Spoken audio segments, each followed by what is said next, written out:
जय श्री कृष्णा, राधे राधे। आइए श्रवण करते हैं कार्तिक कृष्ण पक्ष की एकादशी रमा एकादशी की व्रत कथा। दीपावली के 4 दिन पूर्व पड़ने वाली कार्तिक मास के कृष्ण पक्ष की इस एकादशी को लक्ष्मी जी के नाम पर रखा गया है। इस दिन भगवान विष्णु के पूर्ण अवतार कृष्ण जी के केशव रूप की पूजा व आराधना की जाती है। इस एकादशी का व्रत करने से जीवन में वैभव और अंत में मोक्ष की प्राप्ति होती है।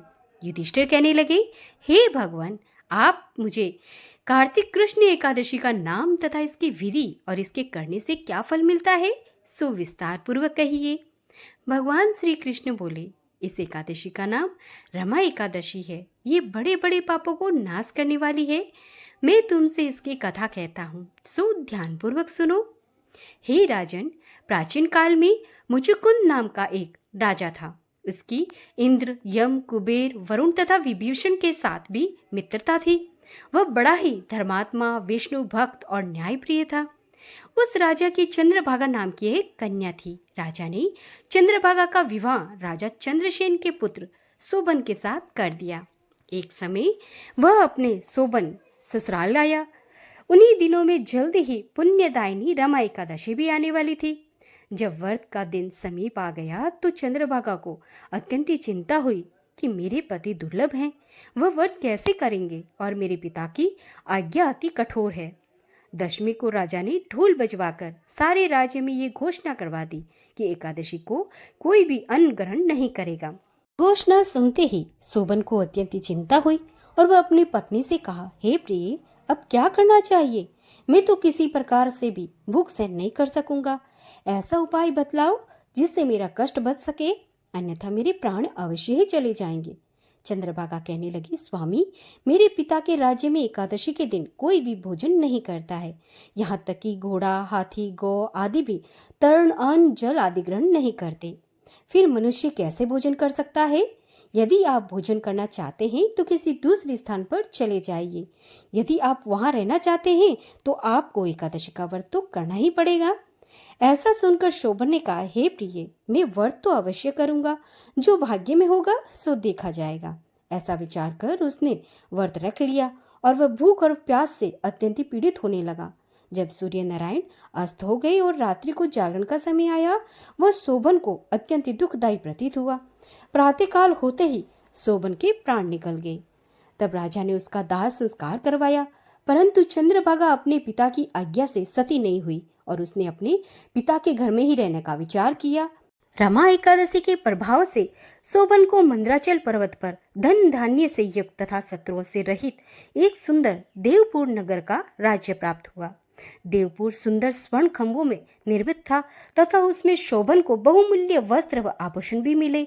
एक समय मुचुकुंद नगर के रहने वाले एक सोम शर्मा नाम का एक ब्राह्मण तीर्थ यात्रा करता हुआ घूमता घूमता उधर जा निकला और उसने शोभन को पहचान लिया कि यह तो राजा का जमाई शोभन है।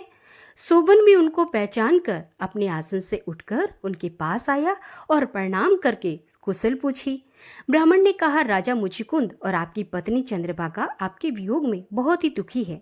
वैसे नगर में सब कुछ सकुशल है। तत्पश्चात ब्राह्मण बोला, हे राजन, मुझको अत्यंत ही आश्चर्य हो रहा है कि ऐसा सुंदर नगर जो न कभी देखा न सुना, आपको ये मनोरम अद्भुत नगर किस प्रकार प्राप्त हुआ? तब शोभन बोला, कार्तिक कृष्ण पक्ष की रमा एकादशी का व्रत करने से मुझको ऐसा नगर प्राप्त हुआ है।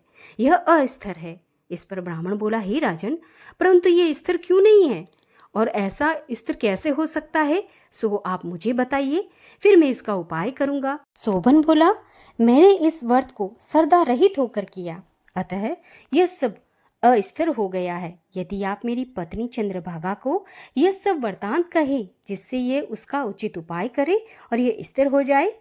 ऐसा सुनकर ब्राह्मण ने अपने नगर में लौटकर चंद्रभागा से सब वृतांत कहा। ब्राह्मण के वचन सुनकर चंद्रभागा बड़ी प्रसन्नता के साथ बोली, हे ब्राह्मण देवता, ये सब बातें आपने प्रत्यक्ष में देखी है या स्वप्न की बात कर रही हैं?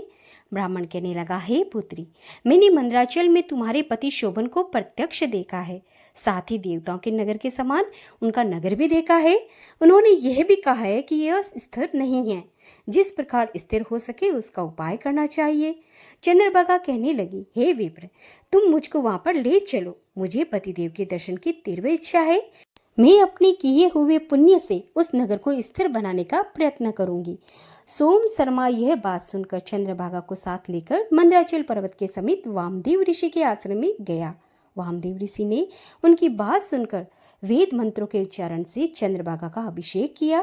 तब ऋषि के मंत्र के प्रभाव और एकादशी के व्रत से चंद्रभागा का शरीर दिव्य रूप हो गया और वह दिव्य गति को प्राप्त हुई। इसके बाद वह बड़ी प्रसन्नता के साथ अपने पति के समीप गई। अपनी प्रिय पत्नी को आते देखकर शोभन अत्यंत ही प्रसन्न हुआ। उसको बुलाकर अपनी बाईं तरफ बैठाया। चंद्रभागा कहने लगी, हे प्राणनाथ, आप मेरे पुण्य को ग्रहण कीजिए। अपने पिता के घर में जब मैं 8 वर्ष की थी तब से विधि पूर्वक एकादशी के व्रत को श्रद्धा पूर्वक करती आ रही हूँ। मेरे इस पुण्य के प्रभाव से आपका यह नगर प्रलय अंत तक स्थिर हो जाएगा तथा समस्त मनोवांछित वैभव से पूर्ण रहेगा। चंद्रभागा ने उसी क्षण विष्णु भगवान का ध्यान किया और प्रार्थना की कि हे मेरे प्रभु, एकादशी के समस्त पुण्य मेरे पति के मनोरथ को पूर्ण करने हेतु स्वीकार करें। तभी प्रसिद्ध देवपुर नगर स्थिर हो गया। तब चंद्रभागा दिव्य रूप धारण कर तथा दिव्य आभूषणों और वस्त्रों से सुसज्जित होकर अपने पति के साथ रहने लगी। भगवान श्री कृष्ण बोले, हे राजन, मैंने ये रमा एकादशी का महात्म्य कहा है।